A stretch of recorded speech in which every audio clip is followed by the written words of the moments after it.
Selamat pagi buat siswa kami kelas 1 OTKP. Semoga kamu tetap dalam keadaan sehat dan tetap semangat mengikuti pembelajaran di hari ini meskipun masih dalam situasi daring. Pembelajaran kita di hari ini membahas tentang peralatan kearsipan. Adapun yang menjadi tujuan pembelajaran, setelah mengikuti pembelajaran diharapkan siswa dapat pertama, menjelaskan jenis-jenis peralatan kearsipan. Kedua, mengidentifikasi jenis-jenis peralatan kearsipan. Pengertian peralatan kearsipan.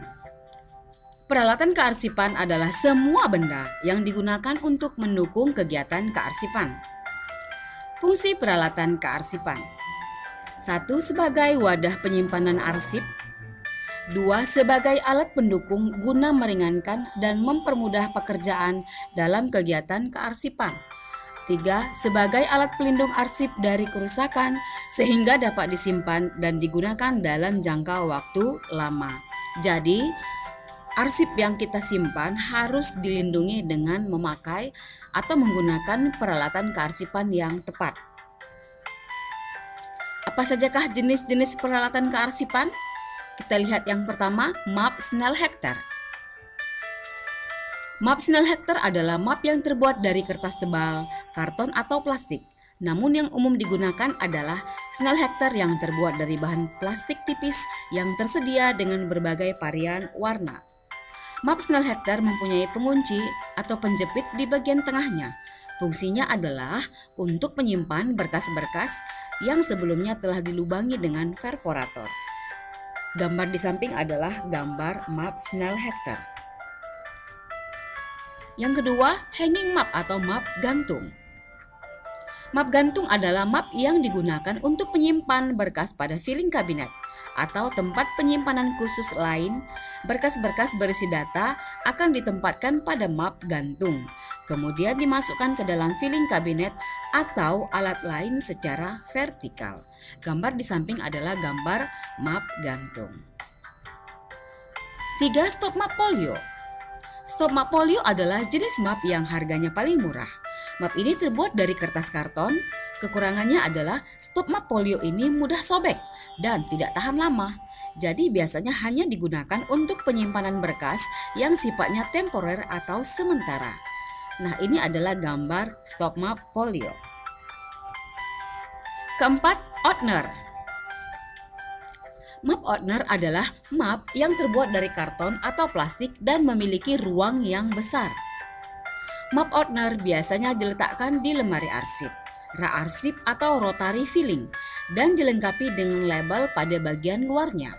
Tujuannya adalah untuk mempermudah aser mencari data-data yang diinginkan. Aser adalah petugas kearsipan. Nah, gambar di samping adalah gambar opener. 5. Map folder. Map folder adalah map yang terbuat dari plastik tebal. Namun map folder berisikan kantong-kantong plastik yang bisa diisi dengan berbagai dokumen. Kelebihan dari map folder adalah map ini mampu mengelompokkan berbagai file dengan rapi. Nah, di sebelah adalah gambar dari map folder. Keenam, box arsip. Box arsip memiliki sekat-sekat yang dapat digunakan untuk menyimpan berbagai jenis dokumen. Nah, box arsip biasanya terbuat dari karton dan terdiri atas berbagai macam ukuran. Nah, gambarnya adalah yang di sebelah. 7. Guide arsip. Sekat atau guide arsip biasanya dipakai untuk menandai batas arsip sehingga memudahkan Anda dalam pencarian dokumen. Guide arsip hadir dengan material plastik dengan warna merah, kuning, hijau, dan sebagainya. Nah, gambar di samping ini adalah gambar guide arsip. Kedelapan, numerator. Numerator adalah alat yang digunakan untuk melakukan stempel penomoran, terutama penomoran pada tanggal, kertas, atau objek lainnya. 9. Perforator. Perforator adalah alat untuk melubangi kertas yang akan disimpan dengan mudah dan tertata dalam map Snellhecter, binder, ataupun opener. 10. Rak arsip.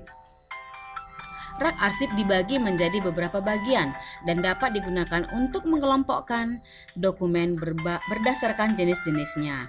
Nah, gambar di samping ini adalah gambar rak arsip. Lemari arsip. Lemari arsip adalah lemari dengan kaca pada pintu dan juga dengan sekat-sekat. Lemari arsip berguna untuk mengelompokkan dokumen-dokumen dan membuat dokumen yang sudah diletakkan ke dalam ordner terlihat terbuka dan mudah untuk ditemukan. Nah, gambar di samping ini adalah gambar lemari arsip. Lemari ini memiliki kunci sehingga aman dan tidak sembarang orang bisa mengakses arsip di dalamnya. 12. Filing kabinet. Ini merupakan perabot yang paling banyak dipakai dalam pengarsipan. Filing kabinet merupakan lemari dengan laci-laci kotak besar yang tersusun secara vertikal dan dapat digunakan untuk mengelompokkan barang dan dokumen. Nah, gambar di samping ini adalah gambar filing kabinet. Biasanya terbuat dari besi dan terdiri atas beberapa laci.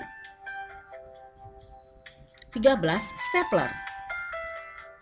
Fungsi stapler adalah untuk menyatukan satu dokumen dengan dokumen lain dengan mudah. Kita hanya perlu mengisi stapler dengan isiannya yang terbuat dari besi. Setelah itu, tekan kedua sisi stapler sehingga besi mengikat dokumen kertas yang kita inginkan. Nah, jadi biasanya stapler ini terdiri atas stapler yang besar dan yang kecil. 14. Label arsip. Harus diakui bahwa label arsip adalah komponen penting dalam kearsipan. Label arsip berfungsi untuk menandai map-map dengan nama atau dengan jenis arsip. Jadi, label ini berfungsi untuk membedakan antara satu arsip dengan arsip yang lainnya. Nah, gambar ini adalah gambar dari label arsip. 15. Alat sortir. Nah, ini adalah gambar alat sortir. Biasanya terbuat dari besi. Alat sortir merupakan alat yang penting dalam proses surat menyurat. Alat sortir dapat digunakan untuk memisahkan surat-surat berdasarkan kategorinya dan juga berdasarkan tanggal masuk surat. 16. Alat penyimpanan berputar atau rotary filling. Ini adalah gambar daripada rotary filling. Nah, jadi namanya sudah rotary filling, berarti alat ini bisa diputar untuk mencari arsip yang kita inginkan. Rotary filling adalah alat penyimpanan arsip yang dapat berotasi atau berputar. Selain lebih memudahkan pengguna dalam pencarian file arsip, penggunaan rotary filling juga lebih hemat space ruangan dibandingkan penggunaan rak atau lemari arsip. Nah, dengan demikian pembelajaran kita di hari ini telah selesai. Terima kasih. Salam sehat dan selamat mengerjakan tugas.